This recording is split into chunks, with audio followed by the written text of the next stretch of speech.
Hey folks, Dan here, back with another Speak and Solve, and today I'm going to take on a slightly bigger challenge with the 4x4, which was released back in 1981 as the Rubik's Revenge. Now, Rubik himself didn't invent this puzzle, but marketing is a powerful thing. Now, obviously I'm no speed cuber, but that isn't really why I cube anyway. For me, it's just a great way to fidget and keep your mind sharp at the same time, and in my profession and at my age, those are both important. So I can solve them when I need mental exercise, and I can just spin them when I need a quick distraction when I'm working out something else. Also, as a Gen Xer, these things were ever present while I was growing up, and it's satisfying as hell to beat them. So anyway, while I solve this thing, I'm going to be talking to you about an especially cool indie comic book offering that was, if I'm being completely honest, somewhat of a happy accident. So as you all may well know by now, there are many works that enter the public domain each year, with 2022 giving us a number of famous ones, including some books by Hemingway and Faulkner, but the one that's germane to this review is the original published version of A.A. Milne's Winnie the Pooh. Now, this does not include the Disney version of the silly old bear. It only includes what was originally published in that first year, so you can't take this image and run with it, not yet, but everything in all the books published in the first year was fair game in 2022. So you got, Christopher Robin, the 100-Acre Wood setting, Piglet, Eeyore, and etc., and of course, Winnie the Pooh. So you can imagine that we'd be in for a lot of creators of all kinds being really excited for the opportunity to take advantage of this, and you wouldn't be wrong. For one thing, there's a movie which should be out by the time this video is posted called Winnie the Pooh, Blood and Honey, which reimagines the character in a horror slasher context. I'm sure there'll be many others by now that I don't know about yet, but what I'm going to talk about here, as I said before, is an indie comic called Winnie the Pooh Demon Hunter, which, like Winnie the Pooh Blood and Honey, reimagines Pooh in a more adult context, but I believe the similarities end there. So Winnie the Pooh Demon Hunter is the creation of Nicholas Mueller, who gave us the excellent Demon Hunter Raven. I'll have a link to his socials and where you can support him and his work in the description below the video. I highly encourage you to follow him, support him, and check out his work.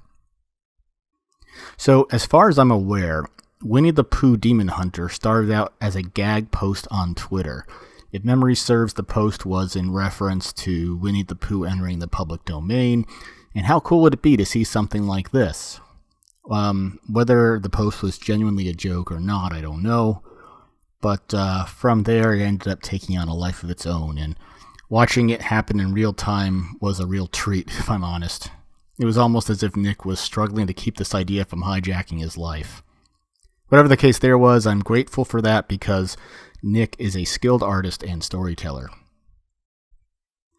Okay, so there's the book's origin story, if you will, so let's go ahead and start talking about the book itself.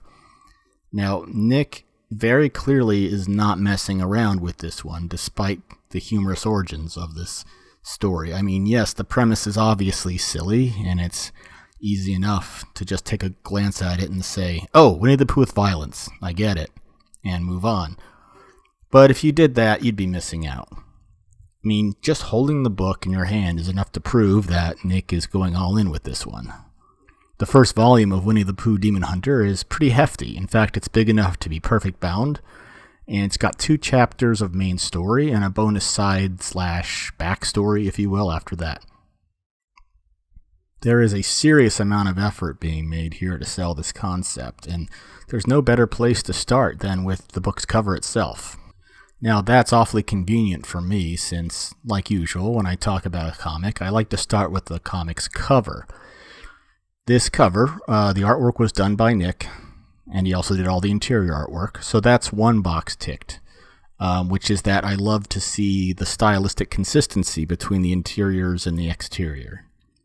On top of that, the cover shows us a moment that takes place in the story in actuality, so the cover shows me what's inside both in form and content.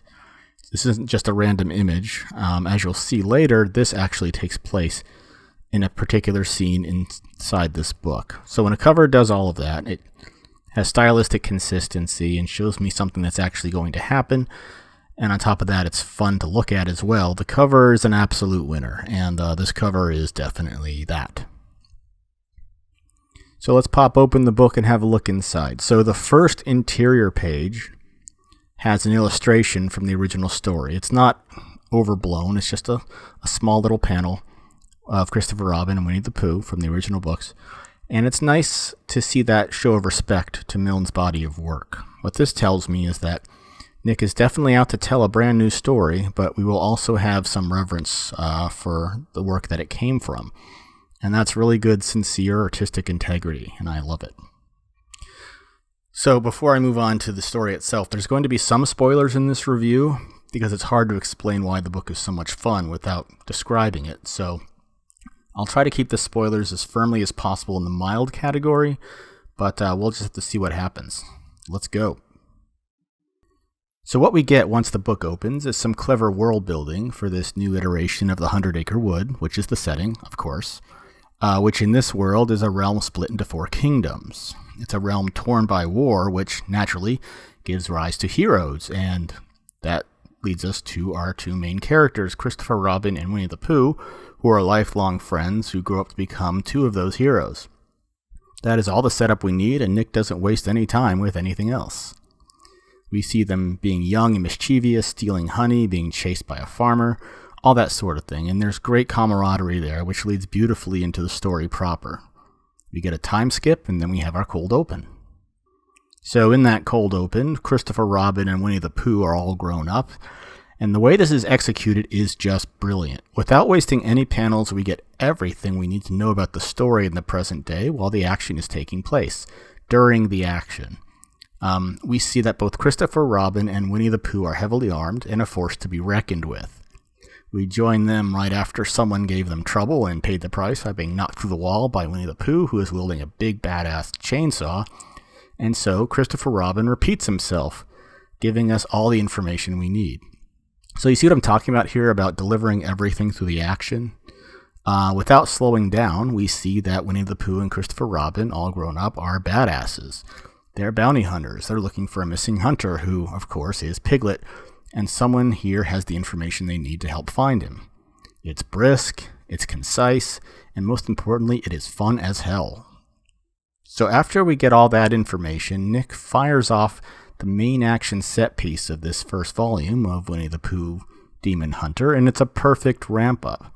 They have to square off against the gingerbread man, and Nick's reimagining of this fellow is hilariously over the top. The battle escalates into further world building when Red Riding Hood has to intervene, which leads us back to the cover. As I said, yes, this image does in fact show us something that actually happens inside. It isn't just for looks. Just as a quick side note, it's extremely difficult not to hear Sterling Holloway's voice every time I read Pooh's dialogue, especially when Pooh delivers the familiar "oh bother" line, and I know I'm not alone there. It's the Pooh most of us know and grew up with, so I think most of us are going to go there whether we have a say in the matter or not. So overall, what makes this book work so well, I think it's the fact that the story is strong enough to stand on its own, without it even involving Winnie the Pooh at all. I mean, it would be easy if Nick just took advantage of the fact that Winnie the Pooh is public domain and just leaned on the Winnie the Pooh cast as a gimmick. But this story is a solid adventure tale, with good, strong, solid action, and it just happens to star Winnie the Pooh, Christopher Robin, and a number of other familiar fairy tale faces like Red Riding Hood and Humpty Dumpty. So with all that being said, do I recommend this book? Abso-freaking-lutely. It's a solid recommendation. And fortunately, there's a volume 2 in the works because this campaign was successful, and I think this is going to take off. So go ahead and pick it up and enjoy it.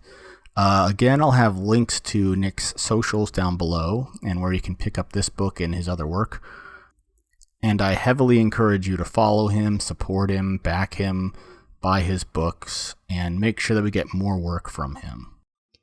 So one last thing before I go. I know it may sound a little bit trite, but it's ever more true, and especially in this current day. We need to focus on the positive things. We need to encourage and uplift rather than detract or deride or tear down. So let's make sure we support the good things and avoid giving the bad things our energy. That includes hate watching or attention for the purposes of content. Let's just starve them and focus on the good things. Winnie the Pooh, Demon Hunter, is one of those good things that deserve your attention and support. So do me a favor and direct your energy and support in that direction. So, thanks for coming along with me on this journey into the brand new 100-acre wood. Thanks for watching me solve this Rubik's Revenge Cube. If you enjoyed it, please hit the like and subscribe button. You know the drill. I'll have links to my socials along with Nick's in the description below the video. Until next time, stay safe, stay sane.